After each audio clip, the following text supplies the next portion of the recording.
கிறிஸ்துவுக்குள் அன்பான கர்த்தருடைய பிள்ளைகளே, உங்கள் யாவரையும் ஆண்டவராகிய இயேசு கிறிஸ்துவின் ஈடு இணையற்ற பரிசுத்த நாமத்தினால் உங்களை ஆசீர்வதிக்கின்றேன், வாழ்த்துகின்றேன். கர்த்தர் தாமே தம்முடைய பரிபூர்ண நன்மைகளினால் உங்களை நிரப்பி பாரத்திலிருந்து உங்களுக்கு அருளச் செய்து நீங்கள் யாவரும் இம்மையில் சுகித்திருக்கவும் மறுமையிலே நித்திய வாழ்வை சுதந்திரித்துக் கொள்ள உங்களுக்கு அனுகிரகம் செய்வாராக.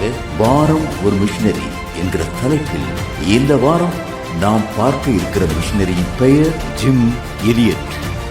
மண்ணில் 8-10-1927, விண்ணில் 8-1-1956. ஊர் போர்ட்லாண்ட், ஓரிகான், நாடு அமெரிக்கா. தரிசன பூமி ஈக்வடார். கிறிஸ்தவ வரலாற்றில் உலகத்தை மாற்றிய பல மிஷனரிகள் இருந்துள்ளனர். அவர்கள் தங்கள் சொந்த சுக வாழ்வையும் பாதுகாப்பையும், சிலர் தங்கள் உயிரையும் கூட கிறிஸ்துவுக்காக அர்ப்பணித்திருந்தார்கள். அப்படிப்பட்ட மகத்தான சாட்சிகளில் மிகவும் பிரபலமான ஒருவர் ஜிம் எலியட்.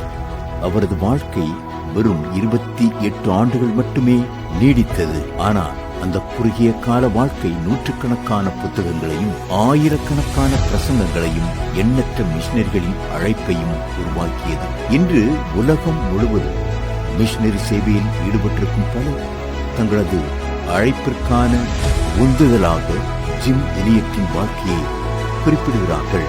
உலகத்தால் மறக்கப்பட்ட நாகரிக சமுதாயத்திலிருந்து தனிமைப்படுத்தப்பட்ட ஒரு பழங்குடி மக்களுக்கு இயேசு கிறிஸ்துவின் நற்செய்தியை அறிவிக்கச் சென்று உயிர் நீத்த ஒரு இரத்த சாட்சியின் வரலாறு இது. ஜிம் எலியட் என்று அழைக்கப்படும் Philip James Elliot, Fred Elliot மற்றும் கிளாராவின் 3வது குழந்தை. கர்த்தருடைய பயத்தில் வளர்க்கப்பட்ட அவர் வேதாகமத்தை தவறாமல் படிக்க ஊக்கப்படுத்தப்பட்டார். மிஷனரிகளை பற்றி கேட்டு வளர்ந்த ஜிம் அவரும் ஒரு நாள் மிஷனரியாக வேண்டும் என்ற வாஞ்சையை கொண்டிருந்தார். போர்ட்லாண்டில் உள்ள பென்சன் பாலிடெக்னிக் உயர்நிலை பள்ளியில் கட்டடக்கலை வரைதல் படித்த அவர் அங்குள்ள மாணவர்களுக்கு முன்னால் ஒரு முன்மாதிரியான கிறிஸ்தவ வாழ்க்கையை காட்டினார். பின்னர் அவர் வீட்டின் கல்லூரியில் பயிலும் போது 1948ஆம் ஆண்டில் இல்லினாய்ஸ் பல்கலைக்கழகத்தில் நடந்த சர்வதேச மாணவர் மிஷனரி மாநாட்டில் கலந்து கொண்டார். அந்நேரத்தில் தென் அமெரிக்காவின் காடுகளில் வாழும் பழங்குடியினருக்கு நற்செய்தியை எடுத்துச் செல்ல வேண்டிய அவசியத்தையும் அவர் உணர்ந்தார். பின்னர் 1950ஆம் ஆண்டில் வில்லியம் கேமரூன் டவுன்சென்டின் கேம்ப் விக்லிஃபில் சேர்ந்து உள்ளூர் மொழியை எழுத்து வடிவ சின்னங்களாக மாற்றுவது எப்படி என்று கற்றுக்கொண்டார்.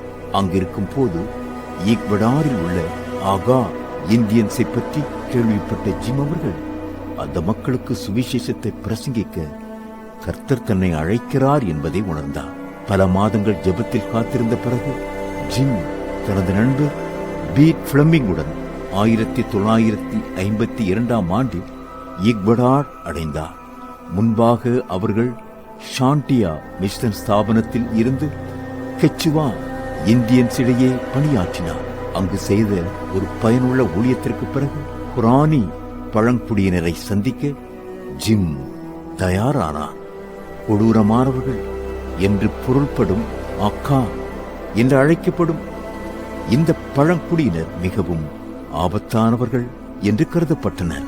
எனவே அவர்களுடன் நட்பு கொள்வதற்காக எட் மெக்கல்லி, ரோஜர் யூடரியன், ஃபீட் பிளம்மிங் மற்றும் அவர்களது விமான ஓட்டி அதாவது பைலட் நேட் செயின்ட் ஆகியோருடன் இணைந்து விமானத்திலிருந்து வாளியில் பரிசுகளை வழங்கி பல மாதங்கள் முயன்றார் ஜிம்.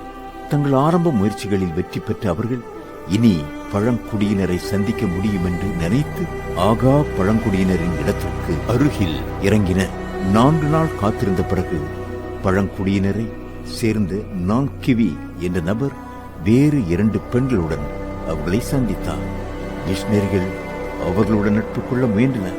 ஆனால் நாகரிகத்தை அறியாத அப்பாவி மக்கள் அந்த மிஷனரிகளை தங்களுக்கு அச்சுறுத்தலாக கருதினர். அந்த 3 பழங்குடியினர்கள் திரும்பிச் சென்று மற்றவர்களிடம் ஒரு தவறான செய்தியை கொடுத்ததால் 6ஆம் நாளில் அந்த 5 மிஷனரிகளை பழங்குடி மக்கள் தாக்கி கொடூரமாக கொன்றார்கள். என்ற போதிலும் ஆக்கா மிஷன் இத்துடன் முடிவு பெறவில்லை. இது ஒரு ஆரம்ப நிகழ்வு மட்டுமே.